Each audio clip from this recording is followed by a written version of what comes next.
auzu billahi mina sheytaani rajim bismillahi rahmaani rahim alhamdulilah rabbil alamin wasalaatu wasalaam ala rasulillah. su ko defee rek tey ñu bëgg a ñëw taxaw seetlu si mbiru Jean-Louis Mélenchon si ganale bi mu ñëw fii ak Ousmane Sonko ak kàddu yi yu ñu yëkkati si wàllu góor jigéen incha allah si leen bëgg a ñëw. laataa ñuy ñëw si woon nañ bëgg a ñëw léegi si ki nga xamante ne mooy Macky Sall laata Ousmane laata ganale ka nga xamante ne mooy Mélenchon sa Macky Sall daa leen gis ñi doon ñëw fële si étranger ñëw suñu masala ñëw bëgg nag mu légaliser la nga xamante ne mooy góor jigéen waaye nag moom rek am nañ ci taxawee woon rek nee na moom en tant que moo ngi fii góor jigéen kenn du ko fii légaliser. waaye nag li ñu gënaloon li nekkoon suñu objectif suñu ëdëf mooy lan mooy ñu légaliser góor jigéen parce que waa Andi Sàmm Jikko am na lu ñu taxawoon fii bëggoon nag ñu bëggoon pour ñu criminaliser la nga xamante ne mooy góor jigéen. waaye nag loolu antuwul nag waaye nag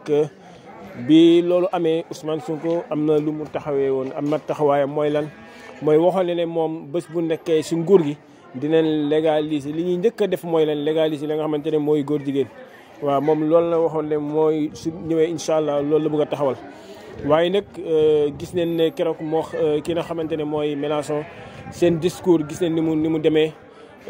Mélenchon yëkkati na ay kàddu wax ko waaye ñun li ñu gënaloon mooy Mélenchon du am sañ-sañ sax wala fit génnee kàddu ne pour wax affaire góor jigéen pour ñu jéem ko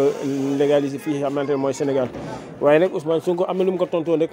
waaye ni mu ko tontoon rek ñu bëri seen xel dalul si wax ji. waaw ñu bëri seen xel daloo si wax ji parce que ñoom li ñu soxla woon mooy lan mooy Ousmane Sonko taxaw carrément ne leen de fii de incha allah suñu objectif mooy lan mooy dañuy criminaliser la nga xamante ne mooy góor jigéen. waaw moom ñii ñu bëri loolu leen bëggoon pour mu wax ne moom góor jigéen dañ koy criminaliser fii incha allah waaw sa yàggatul rek parce que ñun xam nañ ne actuellement nii gouvernement ñii nekk fi fële xamante ne mooy assemblée ñoom ay minorité leen foofu wax dëgg yàlla. waaye nag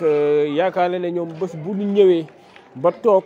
ba ëpp député fii nga xamante ne mooy fële sa assemblée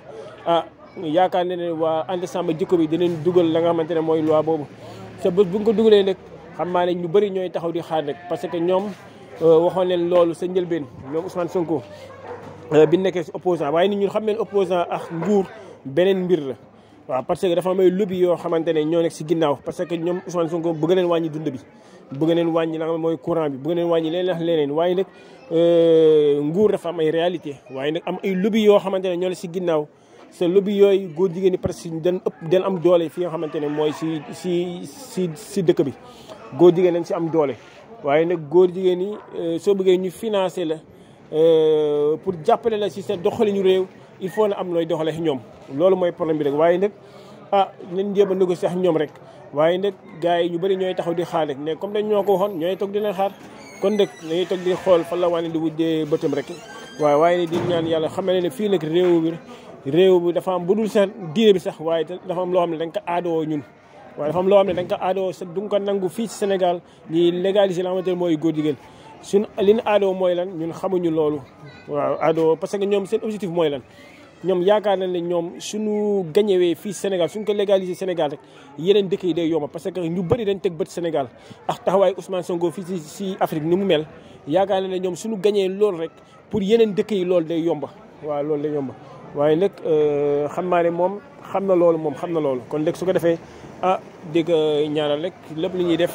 mu mën a tegu si la nga xamante ne budul si islam sax waaye si ngor man ka